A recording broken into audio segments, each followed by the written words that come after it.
It was at this time that he first came to me. I had represented his father in an accident case some years before, and I was acquainted with the family in a casual way. I'll never forget as he walked through my door. His eyes were like tunnels. My first thought was that he committed a crime. But then I saw it was just a passion that had moved into his body like a stranger. I don't understand. Is there a question of the law somewhere? That's what I want to ask you. Because there's nothing illegal about a girl falling in love with an immigrant. Yeah, what if the only reason is to get his papers? First of all, you don't know that. It's even his eyes from Jean-Pierre. He's laughing at her, and he's laughing at me. Eddie, I'm a lawyer. You understand that, don't you? I can only deal with what's proven. Can you prove that? The guy ain't right, Mr. Jean-Pierre. Eddie, even if you could prove that. No, wait a minute. Please, I'm trying to tell you something. My father always said he was a smart man. Will you just listen to me? I'm only a lawyer, Eddie. Now, will you listen? I'm talking about the law.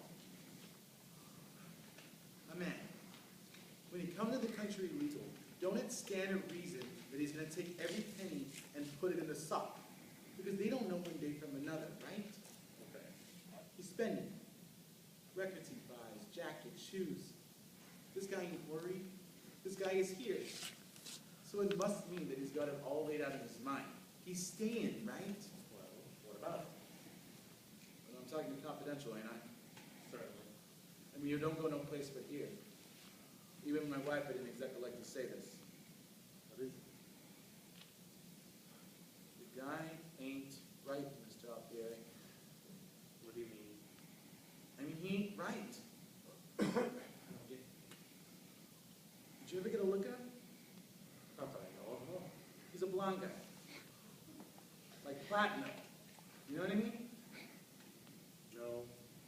I mean, if you close the paper fast, you could blow him over. Yes, but that's not. You know, wait a minute. Please, Mr. Alfieri. He sings, see, which is, I mean, it's all right, but sometimes he hits a note. I mean, high. You know what I mean? Well, that's a tenor. I know a tenor, Mr. Alfieri. That ain't no tenor. I mean, if you came in the house and you didn't know who was singing, you wouldn't be looking for him, you'd be looking for her. Now, wait a minute, Mr. Alfieri. I'm trying to bring out my thoughts here. A couple of nights ago, my niece, she brings out a dress, which is too small for her because she shot up like a light this last year. He takes the dress, puts it on the table, cuts it up, 1, 2, 3, he makes a new dress. I mean, he looks so sweet there, you know, like an angel. You could have kissed him, he looks so sweet. Eddie, I want you to listen. Mr. Alfieri, they're laughing at him on the piers. People do all they call him. Blondie now. I'm ashamed. His brother thinks he's got a sense of humor, see, which he's got. But that ain't why they're laughing. Which they're not going to come out with it because they know he's my relative and they got to see me if they make a crack, you know. But I know what they're laughing at. And when I think of that guy just laying his hands on her, I could. I mean, it's eating me out, Mr. Alfieri, because I struggled for that girl. And now he comes in my house and. Eddie, listen. I have my own children. I understand. But the law is very specific.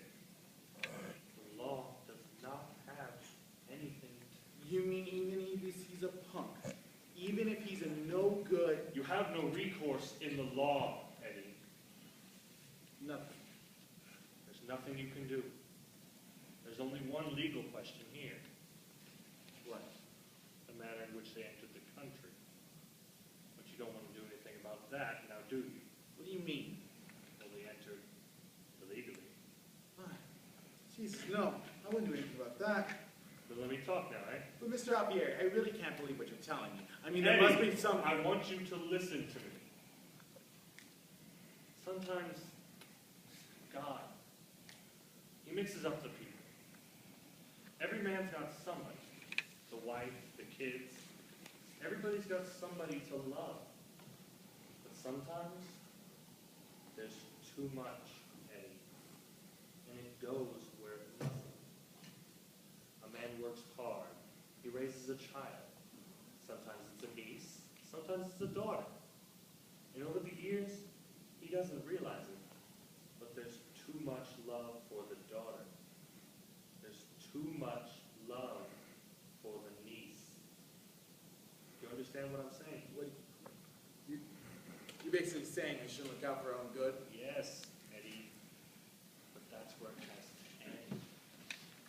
The child has to grow up and go away, and the man has to learn to forget. Because, Eddie, what other way can it end? Let her go and wish her luck. That is my advice. You've done your job. Now it's her life. Wish her luck and let her go. Because there is no law, Eddie. There is none.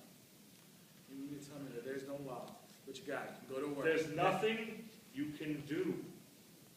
Believe me. Well, all right.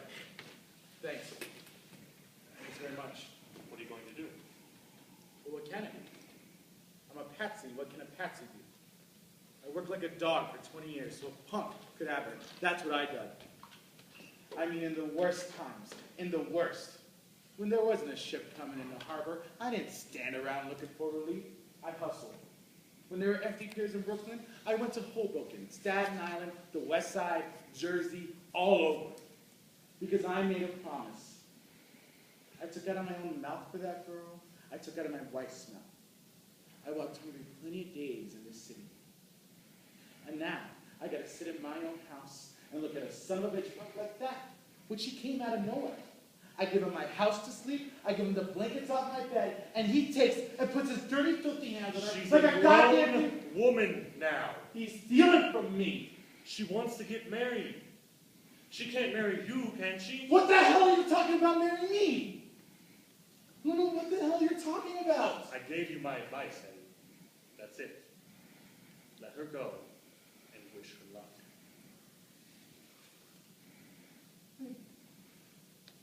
Thanks very much. This is breaking my heart, you know? Understand, Eddie.